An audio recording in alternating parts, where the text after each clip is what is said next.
구독자 여러분 안녕하십니까, 양곰입니다. 오늘은 영상 주제는 중고차 관련된 오해야 진실에 대해서 좀 설명을 드릴 건데, 중고차를 산다 또는 내가 중고차를 좀 구매 예정이고 주변 사람들한테 좀 물어본다 하면은 꼬리표처럼 달고 다니는 편견, 그런 것들이 조금씩 있을 겁니다. 그거에 대해서 낱낱이 솔직하게 제 주관대로 말씀을 드려보도록 하겠습니다. 첫 번째는 중고차가 10만 킬로 되면은 소모품을 다 교체해야 된다, 요런 이제 인식이 좀 있는데, 요거는 사실 잘못된 거라고 보시면 됩니다. 이 10만 킬로라고 하는 것은 20-30년 전만 해도 나왔던 우리나라 차들 보면은 그 당시엔 기술력이 안 좋아서 10만 킬로 되면은 폐차해야 된다, 뭐 요런 인식이 있었는데, 요거는 조금 이제 내려졌는데 아직까지도 10만 킬로 하면 소모품 교체해야 된다, 요런 것들이 있는데요. 요것도 사실 이제 기술력 차이라고 보시면 됩니다. 제가 봤을 때 한 15년 전 이때만 하더라도 지금에 비해 아직까지는 기술력이 좋지가 않아서 타이밍 벨트 풀세트부터 해서 미션 오일 뭐나 뭐 이렇게 다 교체해야 되는 뭐 그런 이제 인식 때문에 그게 지금까지 이어지지 않았을까 생각을 하는데요. 사실 10만 킬로라고 해서 모든 소모품을 교체해야 된다, 그런 거는 절대 아닙니다. 매뉴얼대로 몇만에 한 번씩 어떤 걸 교체해야 된다, 그런 건 있습니다만은 때에 맞춰서 소모품을 적당히 교체를 해주면서 타는 게 가장 좋은 건데요. 그래서 제가 고객님들한테 항상 말씀드리는 게, 그렇게 보시면은 8, 9만 대 구매하시는 분들 계시는데, 그러면은 차라리 그거 지난 11, 2만 대 사시는 게 맞지 않나요? 라고 제가 말씀드린 것처럼 그런 거는 절대 아니라고 보시면 됩니다.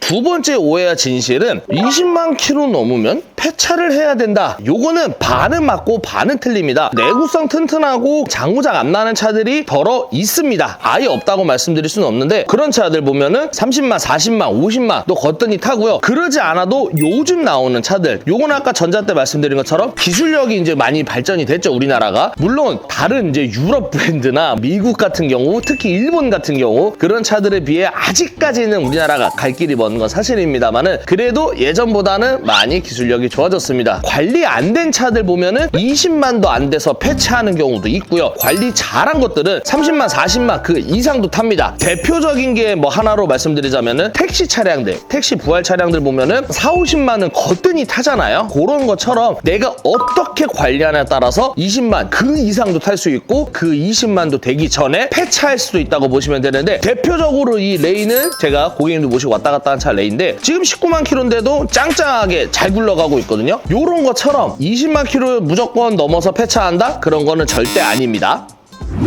세 번째는 주행거리 짧은 차량이 상태가 좋다? 요것 또한 반은 맞고 반은 틀린 겁니다. 영상에 제가 누누이 말씀드렸지만은 주행거리 짧다고 무조건 좋은 거 아닙니다. 대표적인 거로 예를 들자면은 2015년 등록의 차량이 있고 주행거리가 5만 킬로짜리가 있고요. 2020년 등록의 차량이 있는데 주행거리가 10만짜리가 있습니다. 저는 무조건 후자입니다. 무조건 최근 연식을 구매하셔라. 차량이 어쩔 수 없이 고철로 이루어지기 때문에 가만히 세워두면은 당연히 문제가 되기 마련이고요. 오일류도 뭐 각종 국물들 있잖아요. 이런 것들도 주기적으로 교체를 해줘야 됩니다. 그 다음에 타이어도 똑같고요. 영원한 건 없습니다, 차라는 것. 그렇기 때문에 적당히 굴려주면서 관리를 하면서 어느 정도 내가 타야지만은 차가 오래 탈 수 있고 관리가 잘 된다라고 말씀을 드리는데, 반대로 반은 맞은 이유가 뭐가 있냐면은 연식이 좋고 주행거리가 짧고 이런 것들은 당연히 좋은 거죠. 신차급으로서 저는 좋다고 말씀을 드립니다. 그래서 반은 맞고 반은 틀리다는 게 제 주관적인 의견입니다.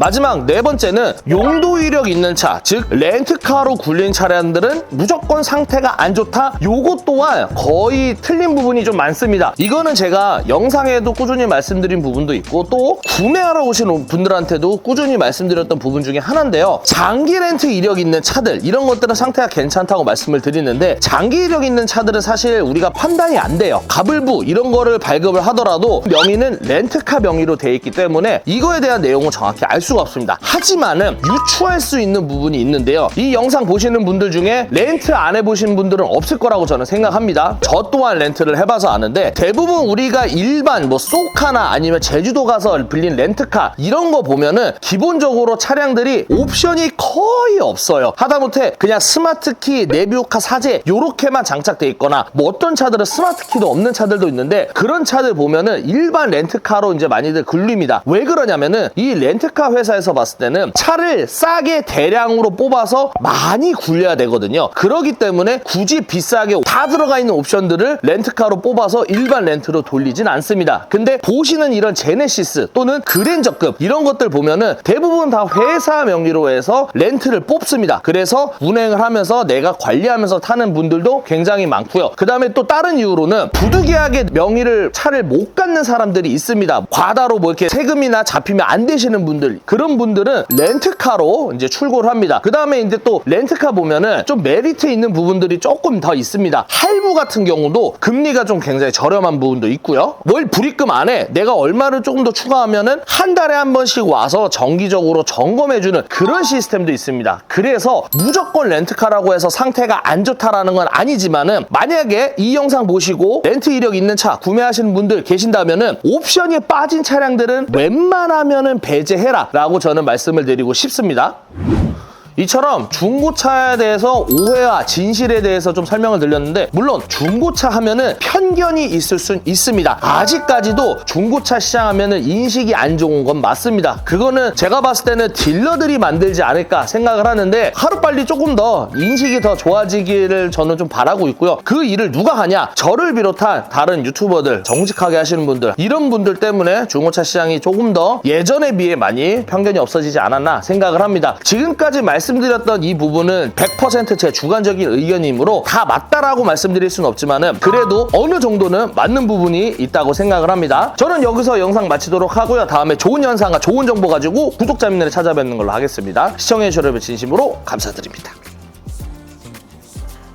아우 등 아파. 술 먹고 넘어져서 아파. 가자.